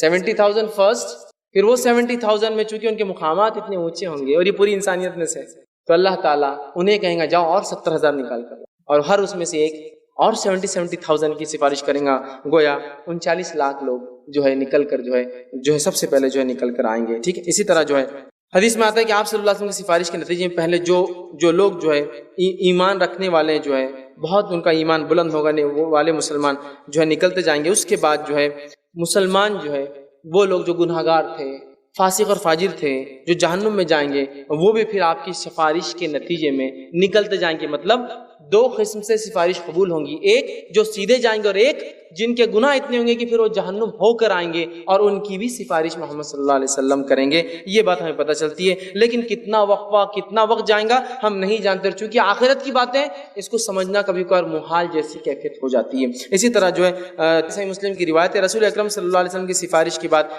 دیگر انبیاء کرام، فرشتے، اولیاء، صلحاء اور شہداء سفارش کریں گے. صحیح مسلم کی روایت. اسی طرح حساب اور کتاب کیسے ہوں گا آئیے اس کے بارے میں دیکھتے ہیں. ہر آدمی سے الگ الگ تنہا اللہ تعالیٰ حساب لینے والے ہیں. سب سے پہلے محمد صلی اللہ علیہ وسلم کا جو حساب ہوگا یہ ابن ماجہ کی روایت ہے. اسی طرح جو ہے حساب و کتاب لیتے ہوئے اللہ تعالیٰ ہر آدمی سے بغیر ترجمان، بغیر حجاب کے راست پرسنل ایک سے ایک بات کریں گا. یہ بخاری کی روایت ہے. اسی طرح حقوق اللہ میں سب سے پہلے نماز کا حساب لیا جائے گا. یہ جامع ترمذی کی روایت ہے. اللہ اپنے حق میں سب سے پہلے حساب نماز کا لیں گا، تو ہمیں نماز کو خوب قائم کرنا چاہیے. اور پھر حدیث میں آتا ہے حقوق العباد، بندوں کے حق میں سب سے پہلے جس چیز کا سوال ہوگا وہ خون ہوگا.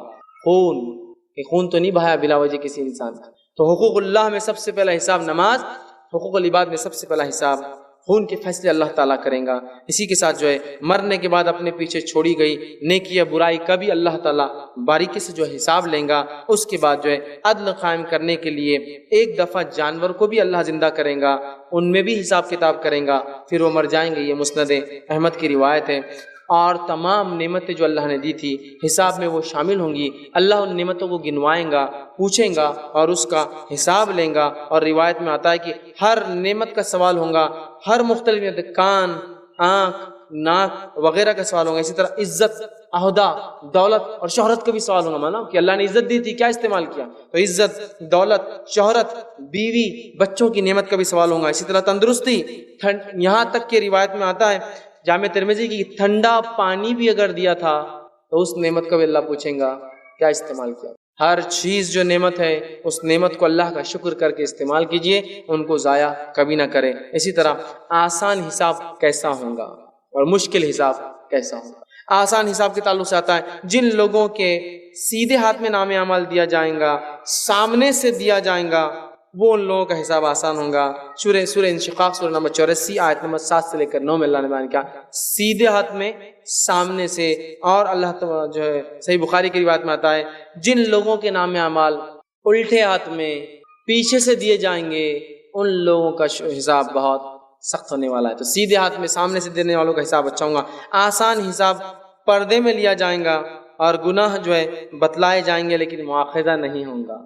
آسان حساب یہ کہ اللہ نیک لوگوں کو پردے میں حساب کریں گا، سب کے سامنے نہیں کریں گا، ڈھانک لیں گا ان کے گناہ نیک لوگوں. ٹھیک ہے. اور یہ نیک لوگوں کی خصوصیت کیا آتی ہے جن کو ڈھانک کر اللہ حساب لیں گا؟ حدیث میں آتا ہے جو دنیا میں دوسروں کے عیب ڈھانک دیتے تھے ان کو بھی اللہ وہاں ڈھانک کر حساب لے لیں گے. حالانکہ وہ گناہ بھی کیے ہوں گے لیکن اللہ ان کو چھوڑ دیں گا، اس پر چھوڑ دیں گا چونکہ انہوں نے گناہ کیے تھے. لیکن دنیا میں انہوں نے دوسروں کے گناہ نہیں اچھالے تھے تو اللہ آج کہیں گا تیرے گناہ بھی نہیں اچھالتا ہوں، سامنے بھی حساب نہیں لیتا ہوں اور ساتھ تیرے کو معاف بھی کرتا ہوں. چونکہ اگر حساب لے لیا، چھپا کر لیا لیکن سزا مل گئی تو پھر کیا فائدہ ہوا چھپانے کا؟ تو اللہ اتنا کرم کرنے والا ہے. کس پر؟ دنیا میں. جو آج ہمارا معاملہ کیا ہے؟ عبداللہ صاحب یہ گناہ بچی نے ایسا کی، بیٹے نے ایسا کیا، انہوں نے ایسا کیا، فلاں ایسا کیا. یہ سب کا تعلق نہیں ہے. ہم مسئلہ کوئی معاملات کا نہیں پوچھ رہے تھے کہ شادی بیاہ کرنا نہیں کرنا، کیوں گنوایا؟ نہیں میرے کو لگا وہ کریں، شروع کر دیا. اگر یہاں خاموش ہو جاتے ہیں اور عبداللہ صاحب کا جو بات ہو رہی ہے ایسی کوئی معاملات کا تذکرہ نہیں ہو رہا جس کے بارے میں آگاہ کرنا ضروری ہے تو خاموش ہونا، پھر کیا کرنا. اچھا اللہ اچھے، بہت اچھے انسان ہے عبداللہ صاحب. اگر کوئی آگے عبداللہ صاحب کے معاملات کیسے، اور عبداللہ اگر واقعی معاملات میں غلط آدمی ہے تو بول سکتے ہیں آپ کیوں غلط ہے، لیکن باقی کیوں خامخواہ کیوں بک کسی کے بارے میں کیوں منہ کھولنے، چھوڑ دو اپنے بھائی. اور خاص طور سے جو گناہ ذاتی ہوتے ہیں نا کسی انسان کا، اس کو کبھی نکالنا نہیں چاہیے. ذاتی گناہ جو انسان گھر میں کمرے میں کرتا ہے اگر معلوم ہو تو خاموش رہنا چاہیے، چونکہ اس کا تعلق لوگوں سے نہیں ہے نا، اس کے ذات اور اس کے رب کی ذات سے. سمجھ رہے آپ؟ ہوتے ہیں ایسے گناہ انسانوں میں جو انسان سامنے نہیں کرتا ہے، ڈرتا ہے لیکن کر بیٹھتا ہے، انسان ہے نا. تو ان گناہوں کو تو کبھی مطلب چونکہ اس کا تعلق انسانی معاشرے سے ہے ہی نہیں، اس کے ذاتی گناہ ہے. لیکن اچھالنا کتنا آسان ہے ہمارے پاس، جب بھی اچھال دیتے ہیں. تو یہ وہ لوگ ہیں چھپ کر، آڑ میں. اب جب آڑ میں حساب لیں گا اور اگر وہ جہنم جائے تو فائدہ کیا آڑ میں لینے کا؟ تو اللہ مواخذہ تو مطلب حساب تو کریں گا پکڑ بھی کریں گا لیکن چھوڑ دیں گا، کہیں گے تم دنیا میں چھپا دیتے، چھپا لیا، خاموشی جنت چلے جا. ٹھیک ہے، تو کتنی بڑی بات ہے. آسان حساب پردے میں لیا جائے گا. گناہ بتلائے تو جائیں گے لیکن پکڑ نہیں ہوں گی اس گناہوں پر اور چھوڑ دیا جائے گا. اسی طرح جو ہے جس بندے سے اللہ تعالیٰ آسان حساب لینا چاہیں گا اس سے اللہ تعالیٰ سوال بھی کریں گا اور سبحان اللہ جواب بھی سکھلا دیں گا کہ جواب دینا ہے. اللہ سوال تو سب سے کرنے والا ہی بات ہے، لیکن آسان حساب ان لوگوں کا ہوگا جس سے سوال بھی اللہ اور جواب بھی اللہ تعالیٰ دے دیں. اس سے بڑی بات کیا کہ ایک وائوا ایک ایگزام میں اورل ہو آپ کا اور سوال بھی ٹیچر کرے اور جواب بھی ٹیچر دے دے آپ کا. کتنی بڑی بات ہے نا. تو آسان حساب کی ایک مثال یہ ہے، اللہ سوال بھی کریں گا، بندے کو جواب بھی سکھلا دیں. صحیح بخاری کی روایت ہے. اسی طرح جو ہے مشکل حساب کس کو کہتے ہیں آئیے سنیے. تو جن لوگوں کے نام اعمال الٹے ہاتھ میں پیچھے سے دیے جائیں گے ان لوگوں کا حساب بہت سخت ہونے والا ہے، اس لیے کہ وہ گناہگار، فاسق اور فاجر لوگ ہوں گے یا کافر اور منافق بھی ہو سکتے ہیں. ٹھیک ہے، مشکل حساب یہ ہوگا کہ بندے سے پوچھا جائے گا تم نے یہ کیوں کیا، سب سے خطرناک چیز، اور یہ پبلک میں پوچھا جائے گا، اس کو پردے میں نہیں لیں گا اللہ. پوری انسانیت سے مجھے کیوں کیا، اب بندے کو پورا ریزن دینا پڑے گا کہ کیوں کیا تھا وہ گناہ. یہ خطرناک حساب ہوگا. کیوں کیا اللہ خود پوچھیں گا. نیک انسان کو سوال بھی بتائیں گا، جواب بھی دے دیں گا، اس کو پوچھیں گا کیوں کیا اور اسے جواب دینے تک چھوڑیں گا نہیں اللہ تعالیٰ. اسی طرح جو ہے کافر اور منافقوں کا حساب کتاب ساری مخلوق کے سامنے ان کو ذلیل کر کر کے لیا جائے، ذلیل کر کر کے ساری مخلوق کے سامنے. اسی طرح جو ہے بدلے کیسے لیے جائیں گے، روز جو ہے محشر بدلے کیسے لیے جائیں گے. قیامت کے روز حقوق کی ادائیگی نیکیوں سے کی جائیں گے. حقوق کی ادائیگی نیکیوں سے. بندوں کے جھاق ہے نا، گالی دی تھی، چغلی کی تھی، جھوٹ بولا تھا، بہتان لگایا تھا، الزام لگایا تھا، مال لے کے کھا گیا تھا، نقصان پہنچایا تھا، تکلیف دی تھی، ایذا دی تھی، دوسروں کو وہ کی تھی، مخبری کی تھی، کیا کیا نہیں ہو سکتا گناہ جو انسان کے خلاف. ہاں تو پھر کیا ہوگا، بدلہ نیکیوں سے، نیکیوں سے. ٹرانزیکشن کے لیے میں نے کہا نا، جو سکہ چلنے والا روز قیامت، جو کرنسی ٹرانسفر ہوں گی صرف ایک ہے، نیک اعمال. اور نیک اعمال نہ ہو تو اس کی گناہ اس کے سر پہ ڈالے جائیں گے، دونوں میں سے کوئی ایک چیز. ٹھیک ہے، تو ادائیگی نیکیوں سے ہوں گی، یاد رکھیے. اسی طرح جو ہے میزان، وہ ترازو کیسے لگے گا، اس کے بارے میں کچھ باتیں دیکھتے ہیں. میزان جو ہے پر ایمان لانا ہمارے لیے واجب ہے. بحقی کی روایت آپ نے فرمایا کہ میزان پر ایمان لانا، کہ ترازو اس روز لگیں گے، میزان ترازو کہتے ہیں عام زبان میں، اس پر ایمان لانا واجب ہے. اسی طرح جو ہے حجت قائم کرنے کے لیے لوگوں کے اعمال میزان میں تولے جائیں گے. جن کی نیکی بھاری ہوں گی وہ کامیاب ہوں گے، جن کے نیک اعمال ہلکے ہوں گے وہ ناکام ہوں گے. اس کی تفصیلات اللہ رب العزت نے سورہ قاریہ آیت نمبر 6 سے لے کر 11 میں دی. جن کے میزان بھاری ہوں گے، مطلب سیدھے ہاتھ کے پلڑے بھاری ہوں گے، ان کے ساتھ معاملہ درست ہوگا، اور اگر پلڑے ہلکے ہوں گے تو ان سے پکڑ ہوگی. صرف ایک نیکی زیادہ ہونے کی بنیاد پر مغفرت ہو جائیں گی، اور صرف ایک نیکی کم ہونے سے انسان جہنم میں بھی جائیں گے. میزان جب قائم ہوں گے، اگر پلڑے میں مثال کے طور پر 100 ادھر رکھے ہوئے ہیں نیکیاں اور 99 گناہ ہیں تو یہ پلڑا سیدھا بھاری ہو جائے گا. لیکن اگر ایک گناہ بھی زیادہ لکھنا نیکیوں سے تو الٹا پلڑا جھک جائیں گا. اس لیے میں نے کہا تھا نا اس سے پہلے، کسی نیکی کو چھوٹی سمجھ کے کبھی مت چھوڑنا، پتہ نہیں وہی آخر آ کے گر جائے. اور کسی گناہ کو چھوٹا سمجھ کے مت کرنا، پتہ چلا وہی وزنی بن گیا اس روز. ایک نیکی، اور جن کے برابر ہو جائیں گے نیکی اور گناہ تو مقام اعراف پر رہیں گے. سورہ اعراف پوری تفصیلات پڑھ لیجیے. ایک بیچ والا مقام جو نہ ادھر ہوں گا نہ ادھر، لیکن وہ دونوں کو دیکھتے رہیں گے، ادھر والوں کو بھی دیکھیں گے، ادھر والوں کو بھی دیکھیں گے، اور دعا کرتے رہیں گے اللہ وہ سیدھے ہاتھ والوں میں ڈالنا، الٹے ہاتھ والوں میں مت ڈالنا. وہ مقام اعراف. لیکن مقام اعراف ٹیمپرری فیز ہے، ہمیشہ نہیں رہیں گا. اور مقام اعراف والوں کے تعلق سے یہ بات قرآنی مقالے میں، قرآن کی بات چیت سے سمجھ میں آتی ہے، انشاءاللہ وہ بھی سب کے سب جنت میں جائیں گے، کیونکہ اللہ فضل کر دیں گا تھوڑا سا اور پلڑے کو جھکا دیں گے. سمجھ رہے آپ؟ تو بہرحال اعراف میں ٹھہریں گے. اسی طرح حساب ہونے کے بعد، میزان قائم ہونے کے بعد، صراط، ایک پل ہے، اس پہ سے گزرنا ہوگا. پل صراط جس کو اردو میں بولتے ہیں. صراط ویسے پل ہی کو کہتے ہیں، لیکن ہاں بس ڈبل پل صراط سمجھنے کے لیے. پل صراط پہ سے گزرنا ہوگا. پل صراط کے تعلق سے حدیث میں آتا ہے صحیح مسلم کی، بال سے زیادہ باریک اور تلوار سے زیادہ تیز ایک چیز ہے. اور میزان قائم ہونے کے بعد ایک گھنگھور اندھیرا چھا جائیں گا، اور روشنی کی ایک کرن بھی اب باقی نہیں رہیں گی. اور پھر پل صراط جہنم کے اوپر لگایا جائیں گے، ادھر سے ادھر اسٹریچ کیا جائے گا. ہر شخص کو جہنم پر سے گزرنا ہی ہے، نیک ہو یا بد ہو. نیک گزر جائیں گا دیکھ کر، بد گر جائیں گا. تو اندھیرا ہو جائیں گا، ایک پل ڈالا جائے گا جہنم کے اوپر، اس کو صراط، پل صراط عام زبان میں اردو میں کہتے ہیں. اس پہ سے سب گزریں گے، تلوار سے زیادہ تیز، بال سے زیادہ باریک، جہنم کے اوپر یہ کھلا پل جو ہے رکھ دیا جائے گا، ہر شخص کو اس سے گزرے بغیر چارہ نہیں ہوگا۔ سب سے پہلے نبی اکرم صلی اللہ علیہ وسلم، مسلم کی روایت میں آتا ہے، آپ پل صراط پہ عبور کریں گے اور چلے جائیں گے۔ آپ صلی اللہ علیہ وسلم کے بعد آپ کی امت اس پر سے گزریں گی، آپ کی امت کی گزرے بعد دیگر انبیاء اور ان کی امتیں گزریں گی، اور سارے انبیاء یہ کہتے ہوئے گزریں گے، اے اللہ مجھے بچا لینا، اے اللہ مجھے بچا لینا، اے اللہ مجھے بچا لینا، اور گزر جائیں۔ یہ اتنی خطرناک جگہ ہے کہ انبیاء بھی دعا کریں اللہ مجھے بچا لینا۔ اسی طرح پل صراط کے اوپر آپ سے فرماتے کچھ ہکس لگے ہوئے، ہکس، اور وہ ہکس وہ ہے کہ جب گنہگار انسان آئے گا وہ ہک اس میں اٹک کے اس کے ٹکڑے کر کر کے اس کو جہنم میں نیچے پھینک دے گا۔ ہکس ہے پل صراط پر، نوکیلے ہک، جب گنہگار آئیں گے وہ پکڑ کے کھینچیں گے اور اس کے اعضاء ٹکڑے ٹکڑے ہو کے جہنم کے اندر گرتے جائیں گے اور وہ انہیں پار نہیں کر پائیں گے۔ یاد رکھیں، اسی طرح پل صراط پر عبور کرنے والے، جانے والے، چڑھ کر گزرنے والے ہر طرح کی روشنی سے محروم ہو جائیں گے، تاریکی ہوں گی۔ امت محمدیہ صلی اللہ علیہ وسلم سب سے پہلے فقراء اور مہاجرین کی جماعت اس پہ سے گزر جائیں گے۔ حوض کوثر پہ بھی سب سے اول، صراط پہ بھی سب سے اول، اور جنت میں بھی سب سے اول جائیں گے فقراء اور مساکین۔ اور ایک روایت میں غریب لوگ مالدار لوگوں سے 500 سال آخرت کے پہلے جائیں گے جنت میں، 500 ایئرس، 500 سال پہلے۔ کیوں؟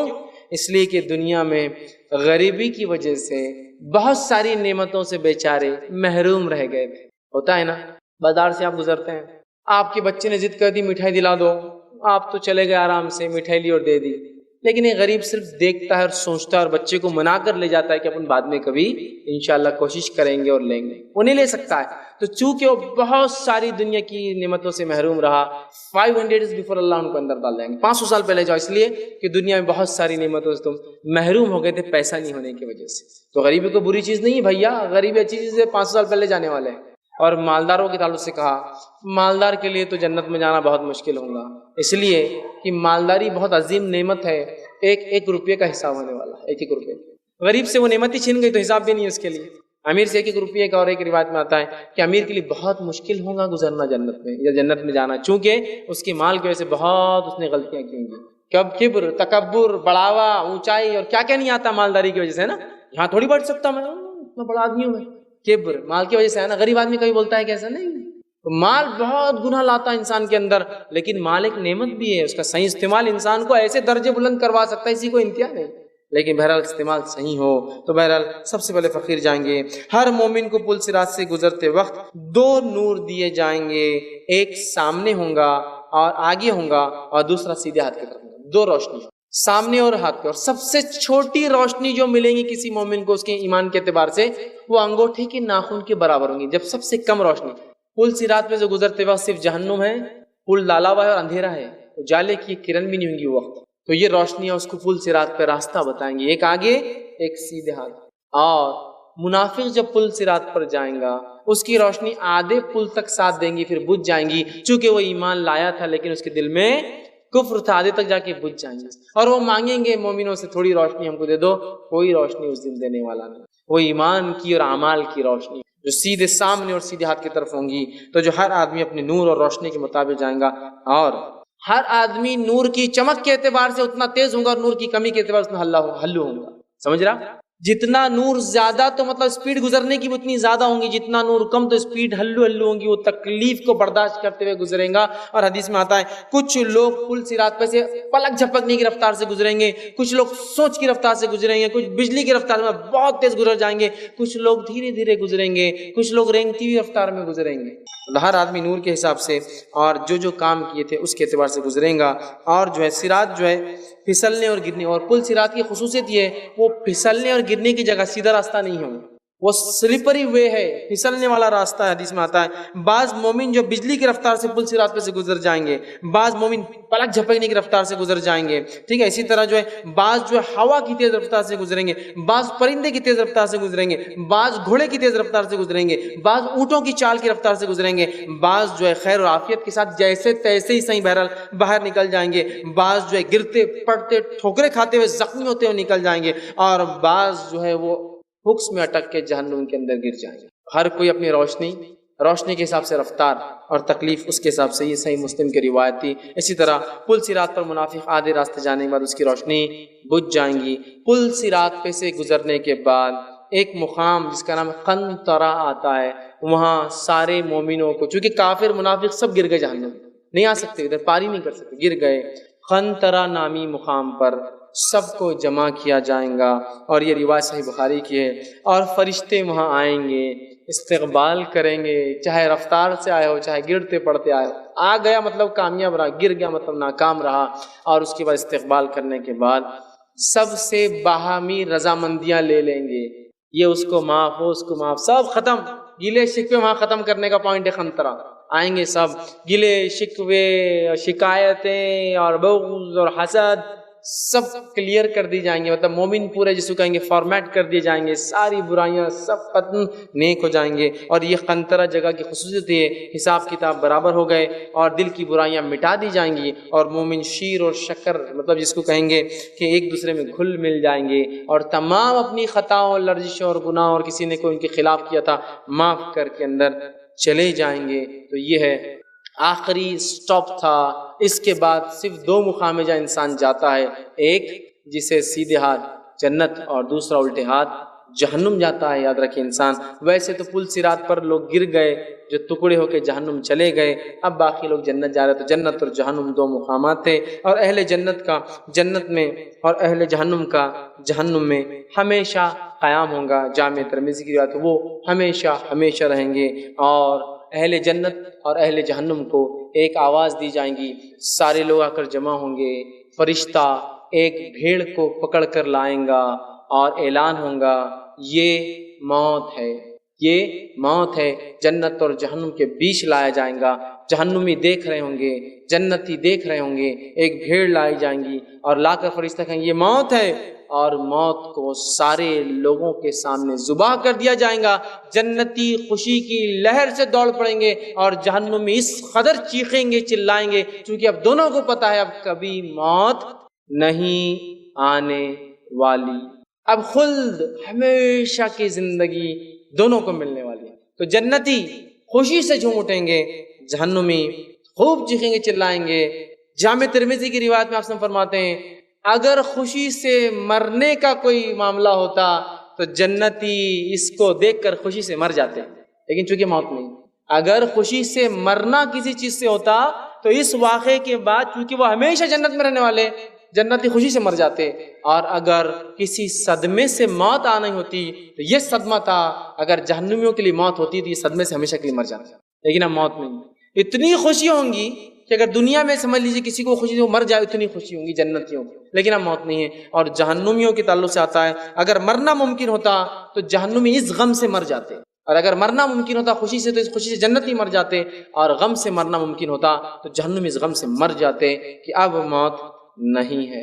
اور اس کے بعد جنتی ہمیشہ نعمتوں میں رہیں گے، اس چیز کو پا چکے ہوں گے جو ان کے رب نے ان کے لیے بنائی ہے، جس کے لیے میں اور آپ اعمال کرتے ہیں، اور جہنمی اس چیز کو پا چکے ہوں گے جس کو وہ مذاق سمجھتے تھے، جس کو وہ مذاق میں لیتے تھے، جس کو وہ معمولی سمجھتے تھے، جس کو وہ چھوٹا سمجھتے تھے۔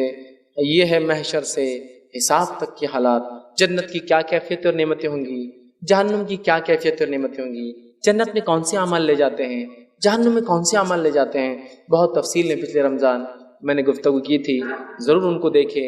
اور یہ میرا ٹاپک مکمل ہوا، علامت قیامت، موت، حشر، حساب، جنت اور جہنم، پورا جو ہے ایک وضاحت آخر میں کرنا چاہوں گا کہ جو ترتیب میں نے آپ کو باتیں بتائی ہیں، یہ ترتیب قرآن حدیث میں نہیں آتی ہے، میں نے آپ کے سمجھانے کے لیے ترتیب باندھی ہے۔ تو اگر یہ جو ترتیب میں نے آپ کے سامنے رکھی ہے اگر یہ درست تھی تو اللہ کا یہ فضل تھا کہ ہم نے ایک صحیح چیز کو سمجھ لیا، لیکن ایونٹ مطلب چیز تو ہونے والی، لیکن کس ترتیب میں، 1 کون سا 2 کون سا، یہ میں نے اپنی طرف سے رکھے تھے بات سمجھانے کے لیے، ورنہ اگر میں خالی رکھتا تو بات سمجھ میں نہیں آتی۔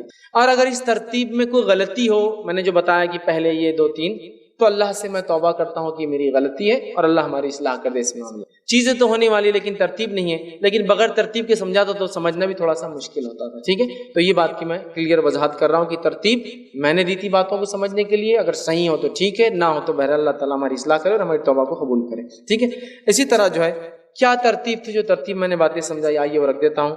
سب سے پہلے موت، دوسرا برزخ کی زندگی، تیسرا پہلی بار سور کا پھونکا جانا، قیامت کا قائم ہونا، چوتھا جو ہے سب کا ہلاک ہو جانا، پانچواں ایک وقفہ جس میں کوئی نہیں ہوگا، چھٹا سور کا دوبارہ پھونکا جانا، ساتواں جو ہے نشور، ہم پھر سے پیدا کیے جائیں گے، آٹھواں جو ہے حشر قائم ہوگا، نواں حساب اور کتاب ہوگا، دسواں میزان قائم کیا جائے گا، گیارہواں حوض کوثر پہ لوگ پانی پئیں گے، بارہواں پل صراط سے گزریں گے، تیرہواں خنطرہ پہ رکیں گے، چودہواں جنت میں جائیں گے، یا پندرہواں مطلب وہ دو ہی لے لی، چودہ جنت میں جائیں گے یا لوگ جہنم میں گر جائیں گے۔ یہ بہرحال ترتیب تھی، اور اس ترتیب کو ہم نے مختلف سالوں میں مختلف دروس میں جو ہے مکمل کرنے کی کوشش کی۔ تو یہ چند باتیں تھی حشر سے جو ہے حساب تک ہمیں چاہیے اللہ رب العزت سے ہم خوب دعا کرے کہ اللہ تعالیٰ ہمارا حساب جو ہے آسانی کے ساتھ کرے۔ یہ بہت ضروری چیزیں یاد رکھیے، جس کے لیے خالی خواہشات کوئی فائدہ نہیں دیں گی، عمل کرنا بہت زیادہ ضروری ہے، بہت زیادہ ضروری یاد رکھیے۔ تو اللہ کے فضل اور رحم کے بغیر کوئی جنت میں نہیں جائیں گا، لیکن ایسا بھی نہیں ہوگا کہ عمل نہیں کیا اور اللہ نے فضل کر دیا، یہ بھی نہیں ہوگا، اعمال بھی ضروری ہے، پھر اللہ کا فضل اور اس کا رحم اور اس کا کرم اور اس کا جود ہو جائے تو پھر کیا ہی بات ہے۔ تو لہٰذا خوب اچھے سے اچھے عمل کرے تاکہ یہ دنیا بھی ہماری سنور جائے اور آخرت بھی ہماری سنور جائے۔ جس کو ہم بہت معمولی سمجھتے ہیں، نیکیوں کو چھوڑ دیتے ہیں، سوچتے ہو جائیں گا، دیکھا جائیں گا، اور لوگوں نے ہمیں ایسے ایسے نئے نئے راستے بتا دیے، اللہ رحم کرے، جو بہت ہی شارٹ کٹ نظر آتے ہیں۔ انبیاءوں کے لیے بھی کوئی شارٹ کٹ نہیں ہے، پورے مقامات پر انبیاء بھی ساتھ ہیں، تو کون ہے جو اس سے ہٹ کر شارٹ کٹ سے جا سکتا؟ میرے بھائی کوئی نہیں جائیں گا، یہی ترتیب ہے سب کے لیے، سب کے لیے، سب سے نیک کے لیے اور سب سے بد کے لیے۔ لہٰذا ہم خوب آخرت کی تیاری کریں اور خوب اچھے سے اچھے عمل کریں۔ اللہ سے آخر میں دعا ہے کہ اللہ سبحانہ تعالیٰ جو کچھ کہا سنا گیا اسے عمل کی توفیق عطا فرمائے، ہم تمام کو جو ہے حسن ہمارا خاتمہ کرے، ہم تمام کے لیے دوبارہ اٹھنے میں آسانی کرے، ہم تمام کے لیے حشر میں آسانی کرے، ہم تمام کے لیے جو ہے آخرت میں آسانی کرے، ہم تمام کو جہنم سے آزاد کرے، ہم تمام کا جنت میں جو ہے داخلہ کرے، ہمیں توفیق دے کہ ہم ویسے اعمال کرے جن اعمال سے خوش ہوتا ہے، ہمیں توفیق دے کہ ایسے اعمال سے بچے جن اعمال سے اللہ تو ناراض ہوتا ہے۔ جب تک ہمیں زندہ رکھ، ایمان اور اسلام پر زندہ رکھ، خاتمہ ہمارا ایمان پر ہو۔